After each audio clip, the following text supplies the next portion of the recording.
On Monday this week, Arrow McLaren made a pretty considerable announcement. I guess one that we had all kind of forecasted to have happened a week ago. If you have been, keeping up with some of the major pundits like David Land or Marshall Pruitt, for example, in the IndyCar scene, this probably doesn't come as too much of a shock. Which is kind of disappointing because it is pretty big news. But McLaren ultimately decided on its 2027 roster. And that 2027 roster would be including the current reigning champion in the Indy 500, Felix Rosenqvist, and probably the most decorated. That's not even that. He is the most decorated modern IndyCar driver in Scott Dixon. And as a result of that, they are dropping potentially their future prospect, or maybe not. Maybe Zach Brown here is playing, and Tony Kanaan are maybe playing 5D chess with us, and maybe there's something else more to that. This is the deep dive, and welcome. Welcome. This is the first episode of the Open Wheel Deep Dive. My name is Nicholas Clay, and on today's episode, as I kind of highlighted over, we're going to be talking all about what the McLaren announcement, the future for them as a team, I guess the optics about all of it, kind of just going into further detail about that. This is a stream of conscious podcast series where I kind of dive into some of the narratives and stories into this.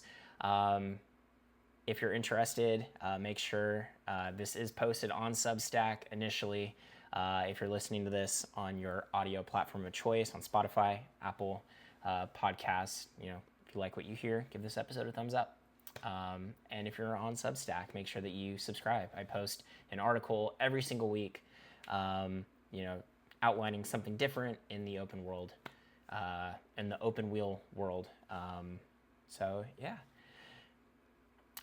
as I guess the overarching theme this week with my article that I wrote on Substack with talking about Nicolas Solov and the Red Bull Racing and Max Verstappen, and how he kind of like plays into that junior ladder kind of being in a log jam, let's just say, and the uncertainty around all of that kind of is really up to Red Bull's decision on embracing the guarantees and the rewards of now, as opposed to investing in the long-term, more riskier, probably more lucrative option as well. This is the exact same thing, except in this case, McLaren has kind of decided and made up their mind that they're kind of willing to sacrifice the long-term prospects for the outlook and the opportunities that are going to present themselves in the near term with their acquisitions.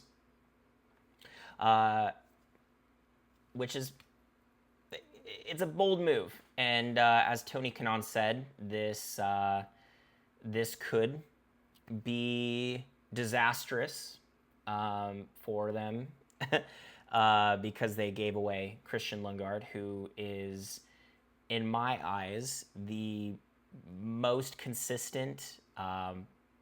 Could argue, definitely up there with Alex Palou as the best road course driver in the series. And I mean, the metrics show up for himself. I mean, he has 6 straight podiums on road courses dating back to last year.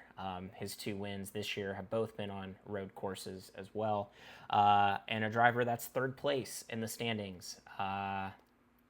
Dropping him is definitely a decision that McLaren may or may not regret in the future. And that's kind of what this episode is really, really digging into. I do want to preface this, and this is something that hasn't really been talked about a lot, and that is that what McLaren's decision ultimately, why their decision looks really bad on paper, but I'm going to play the devil's advocate here and give another counterpoint to that, is that potentially, McLaren is like the best positioned team in terms of multiple, racing categories that they're a part of. IndyCar, Formula One. They're going to be in World Endurance next year. They have a lot of talent across all spreads of that, especially in the junior ladders in Formula, Formula 2, Formula 3. Obviously, you have people who are reserve drivers who have come up, or even starting drivers on the F1 grid themselves. There's a lot to pick and pull from, kind of creating an ecosystem. So for them to do something like this, and I know that Zach Brown is definitely not someone who's going to make a hasty decision and not have it be something where the future is in mind. The optics may look short term, but there could be some things that, could be something that we see in a couple years from, down the line, right? Could we see with Scott Dixon's move to McLaren, when his time is up in IndyCar and he wants to keep racing, maybe he decides to go to, the World Endurance Championship and race, Le Mans with McLaren, right? And maybe there's a potential for a Scott Dixon, Max Verstappen. I'm not saying Max Verstappen is going to McLaren, but McLaren has that flexibility between multiple disciplines that, I guess, making a decision like this, we could say it's for the Triple Crown, and there's very good reason to say that is the reason why. But it could be a little bit bigger than that. So I just wanted to preface that before that. But I guess the really interesting thing for me is that they are dropping their best driver this year. Now, within the most recent seasons up until now, Pato has kind of been the guy. And this decision ultimately puts Pato as the guy that Arrow McLaren is backing for the future. Is that the right play or not? For them, they are clearly investing in him to be the guy that competes in the championship, and he's proven that he's able to do that. He's also proven to be mighty quick around the ovals. And so if they are looking to win the Indy 500, it might just be that them adding the technical prowess of Scott Dixon and Felix Rosenqvist, that may be just what happens. I mean, this most recent Indy 500, the McLaren car looked very shaky, looked very on edge. It looked like Pato was very uncomfortable with the setup of the car. Potentially that could be fixed or alleviated with further information and testing. Pato has not really been known to be the guy that is this expert at setup of the car, which he doesn't always have to be, right? I mean, not every driver is gifted with the ability to be able to dissect what a car could need throughout the entire weekend. There's specifically drivers for that kind of come to mind, is the Lewis Hamiltons, the Frederick Vestes, right, of the reserve driver. The reserve driver for Mercedes is another example, right? So like they just kind of help set up and tune the car, and that's a very important role. Pato just doesn't have that, and he doesn't need that.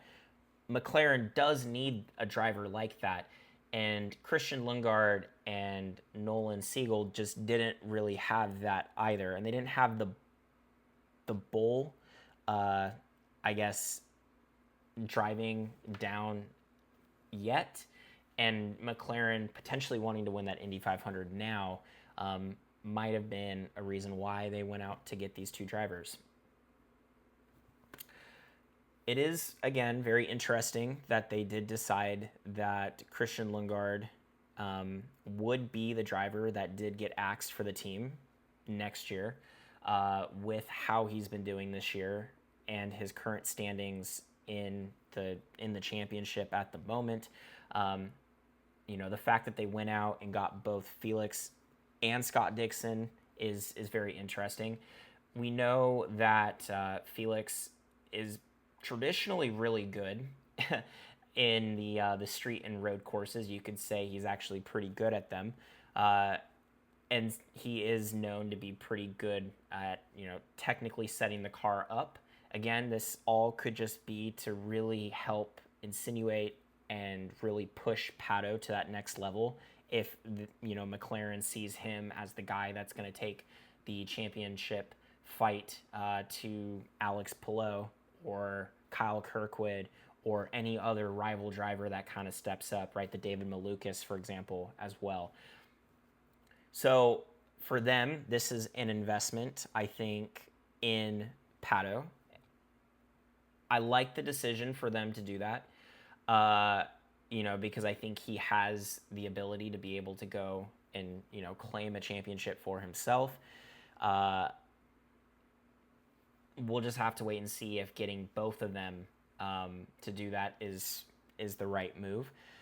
Another thing is Pato and Felix are pretty close in terms of being friends, and so maybe the overall morale, and Tony Kanaan ultimately decided like, hey, we value the overall vibe of the team, and that's an important thing moving forward.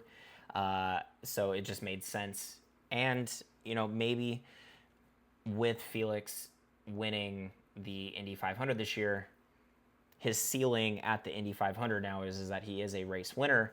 And so if you are going to go for that Indy 500 win, you have now 3 drivers on your team, because they did say that Ryan Hunter-Reay will be driving the 4th car again in the Indy 500 in 2027. So now you have 3 drivers who have won the Indy 500, and then Pato, who has come in second. He actually has the best career average at the Indy 500 out of all 3 of the drivers. So there is definitely going to be a, let's just say, everyone is going to be putting high bets on McLaren to win the Indy 500. If I had to put my bets on it, I would definitely put it on a McLaren driver, just because of what they have going into that race. But I guess the rest of the season is kind of up in the air, as Christian Lundgaard, again, is 3rd place in the standings currently. So to get rid of that, we'll just have to wait and see if that ends up hurting the team in the long run. Scott Dixon is currently having his worst season. Currently, I believe he's in 9th place in the standings at the moment, and has not won a race this year. So the streak is still alive. The most consecutively winning driver season over season in the history of the sport, has not won a race this year yet. There's still 8 races left in the year, so there's still opportunity for him to do so. But being, a 45-year-old driver who is coming into a new team, a new system, a new engine, right? I mean, both Felix and Scott coming from a Honda to a Chevy, wondering how that may pan out. And then obviously him having, I guess, his worst season to date in terms of the standings right now. Who knows if this potential regression may be because of internals of the team. It wasn't confirmed as to why he decided to leave Chip Ganassi Racing. We know that Chip did offer him a multi-year deal with the team that Scott Dixon himself declined. Could it be that, he wants to see greener pastures? He wants to go somewhere new environment, new vibe. Maybe McLaren, he feels like, is going to give him that. Maybe, again, like I hinted at the beginning of this episode, maybe McLaren senses, well, hey, look, if you're currently thinking about being on your way out in IndyCar, but you still want to race for a team, we would love to have you in our endurance team in the future, and being a part of this McLaren family. That's another thing as well to consider. There's a lot going on here. So is the gamble with Scott this late in his career? Is it going to end up biting the team? I think in the short term, it's going to benefit them. In the long term, as with most long-term goals, you never really know how they're going to pan out. But investing in a driver this late in his career it's a risk, and it's a pretty considerable risk as well. So, but Lewis Hamilton is showing us that you could have a bad season in your 40s, and next season, given the confidence in the machinery, you're able to compete again at the top. So we'll just have to wait and see that. The other thing that kind of stood out to me is the Felix Rosenqvist decision. Now, would McLaren have gone after Felix if he did not win, the Indy 500 this year? There's some debate about that. We know that Felix, there wasn't a seat there for Meyer Shank. He was probably going to be a free agent after this year. But as soon as he won the Indy 500, there was teams like Andretti, obviously McLaren. Meyer Shank was even willing to offer him an additional contract for what he was able to do. So it was interesting to see his stock value shoot back up again. And I think that the optics side of it is I think McLaren, he was a McLaren driver, from 2021 to 2023, where he didn't really have the greatest stint. He went over to Meyer Shank, was kind of able to reinvent himself, in that team, and kind of, become this consistent top 10 finisher, in the road and street courses, and then obviously coming out and, winning the Indy 500. His stock has, gone up over those 2 years, and I think McLaren may not necessarily be targeting him just for the Indy 500, like what he was able to do necessarily around the circuit. The Meyer Shank car is actually pretty good around Indianapolis, so he was definitely in a very good car, and we saw that in qualifying, for the Indy 500. But I think what McLaren is realizing is that they need a driver who not only is very good at setting the car up for street and road courses, which he's able to provide, but they again potentially see something in him for the long term, whether it's in IndyCar or whatever series he decides to go to. This is also the same guy who went into Formula E in 2017 and was able to win a race in his first season. So he's been able to go across multiple disciplines of racing, and that is definitely something that I think McLaren values. And I'm starting to see that picture kind of come to fruition here. McLaren is the team where they want winners, but I think they also want drivers who are skillful enough to race in multiple disciplines, and they're willing to go out and get drivers like that. So that could be something as well. Now we get into the Lundgaard situation, and I wanted to bring up this talk. So I was listening to Off Track while I was at the gym earlier today. I really like listening to Hinch and Rossi, and Hinch actually brought up a really good point, and it made me kind of think about it. And I actually wanted to, bring this up to the Deep Dive podcast today, and that was what we have in motorsport is very different than your traditional, football, baseball, soccer, where you have these off-season moves or acquisitions or changes. You also have trade deadlines where teams usually they usually will go out and will either sell a bunch of players if they know that their season isn't going good. The point is that players are not being traded to a team in advance, right? Or being dropped from a team. but are still contractually binded to represent that team for the rest of the year. What I'm saying is that Christian Lundgaard got news of this. He placed second at Mid Ohio this past weekend, and he gets this news like, "Hey man, like we know that you're third place in the championship. You've won 2 races for us this year. You're currently leading the team in points at the moment. We unfortunately don't have any use for you. Um, you've been great for us, but at the end of the day, we're going to go with Scott Dixon and Felix Rosenqvist, right? Those are going to be the drivers that are going to be coming in and essentially replacing you. And there's still 8 races, right? Half a season left, essentially, where he is going to be racing for McLaren, knowing that he will not be racing for them by the end of the year.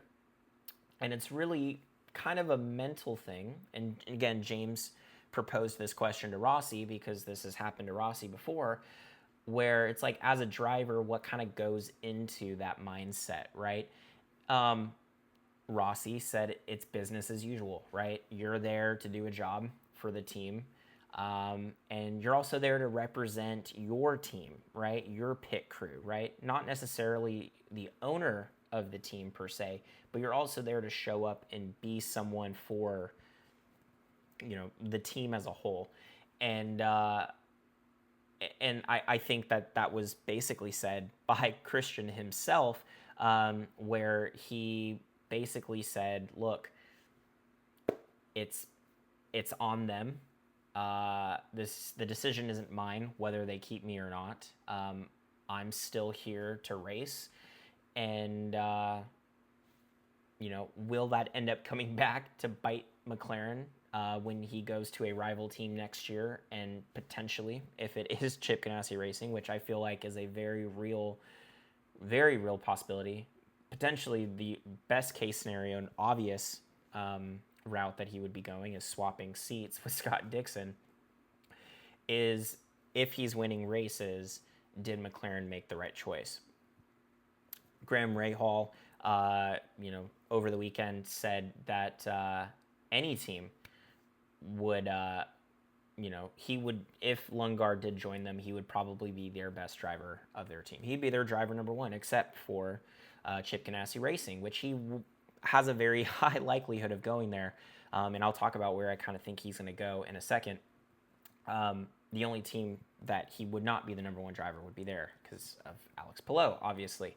So it was very interesting, and it got me thinking, right? Like, yeah, if you're a driver for a team and if you're LeBron James, and you're playing for the Lakers and you're told at the end of the season you're going to go play for the Miami Heat, and you know that you have to play the rest of the year on the Lakers, kind of what that does mentally for you. And it was just kind of a very interesting mental gymnastic that I was kind of thinking about.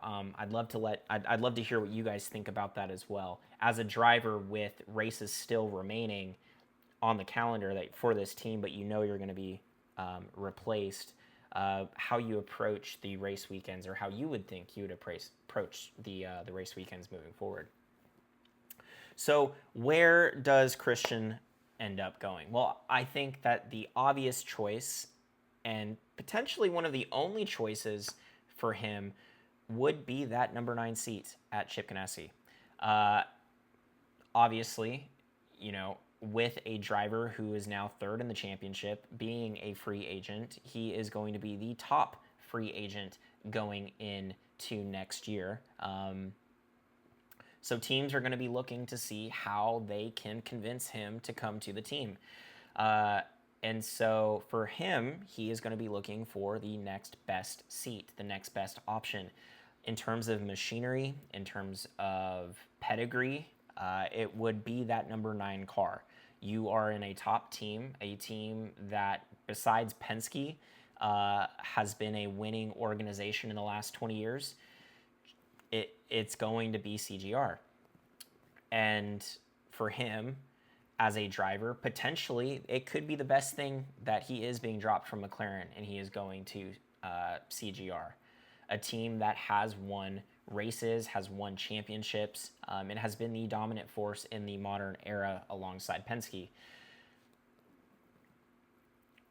On the other side, and this is a caveat potentially that could prevent him from going to that seat, does Christian Lundgaard, is he able to play second fiddle to Alex Palou? Because it is Alex Palou's team at the end of the day.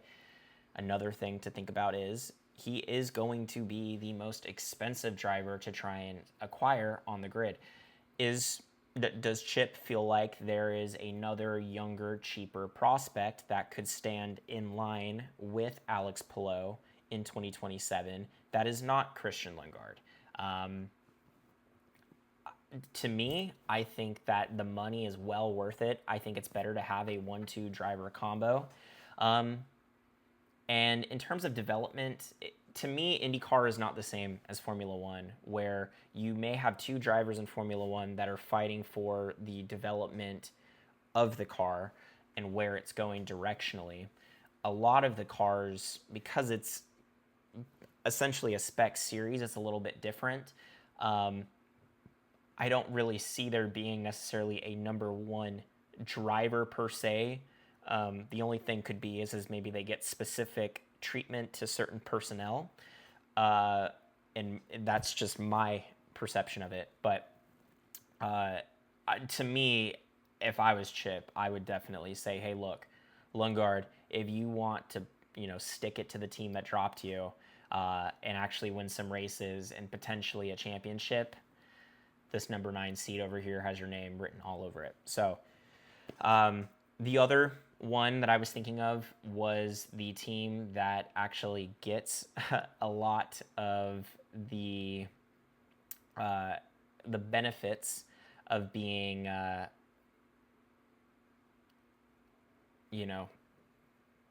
part of the Chip Ganassi family, and that's Meyer Shank. So obviously taking over the spot for Felix Rosenqvist.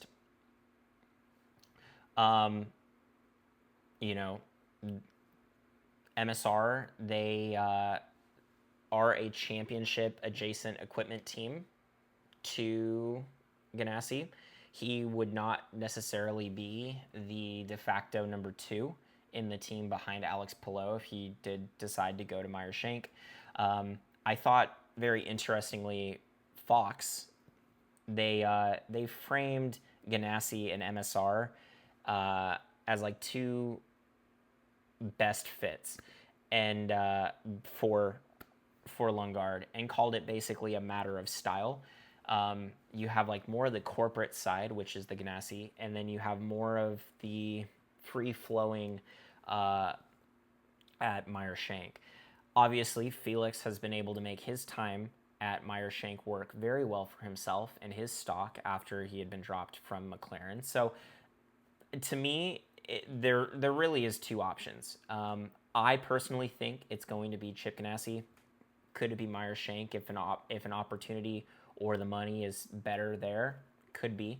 And I guess the only other top team would be if Ericsson left Andretti, but we know that Andretti currently has Dennis Hauger at Dale Coyne on loan. So I think that they're going to grab him as soon as possible as he's developing within the series. So who knows? Who knows? But to me, it seems like a slam dunk choice for both parties for him to go to CGR.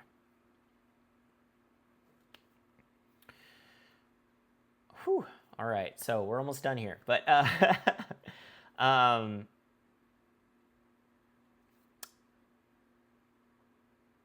curious to see how all of this kind of pans out in 2027 when we do figure it all out. We'll just have to wait and see. For me, the biggest thing, if you had to walk away from this video, on this podcast of the deep dive, is that McLaren is making a decision in the short term in mine and many other people's eyes, to win now. Win now the Indy 500. Get Pato the opportunity to win a championship now against Alex Palou or Kyle Kirkwood, giving him the resources and everything, giving him the entire key to the operation to be able to do that, means that they have full confidence in him. Christian Lundgaard is still developing as a driver. He has really taken a step forward this year and continues to look better. And his optics in the future are still super duper high. Could he figure out the bull situation, right? Going around, it takes some drivers years to figure it out. I mean, it took drivers like Alex Palou and Joseph Newgarden, right? Winners of the Indy 500. It took them a couple years, up like 5 years, to really figure out and hone in their craft around those ovals. So anyways, that's what I'm thinking is they're looking for now. Is the long-term lucrative? Are they going to miss out on that opportunity? Is this going to be a real gut punch to McLaren's future? Or do they have plans set in place after Scott Dixon and after Felix, right? A couple years down the line, after Pato. Because the guy they're letting go could be beating them in the best car if he does decide to go to Chip Ganassi Racing next year. And that will sting a little bit, I think. Thank you guys so much for watching this week's episode of The Deep Dive. If you've gotten to this point in the episode, if you like what you have heard in this week's episode, make sure to give it a like. I'd love to hear your opinions, your comments about this decision. It may not be as groundbreaking if you've been following it, like I said, but I'd really love to hear your opinion on it. And if you love the open wheel content, make sure to subscribe on Substack and follow along. Every Monday, I post a very quick overview recap of the week prior in the open wheel motorsport world in my series that I call Open Wheel Over Coffee. I also additionally am going to be posting videos on YouTube. I'm currently working on one right now. I'm not going to tell you what, but I think you will like it a lot. So make sure to go and find that as well. All the links to all of those socials will be linked down below. Yeah, so I'll be back next week for Open Wheel Over Coffee, another article on the narratives surrounding Open Wheel on Tuesday, and then back here again for a deep dive on next Thursday. So till then, take care, and I'll be seeing you guys soon.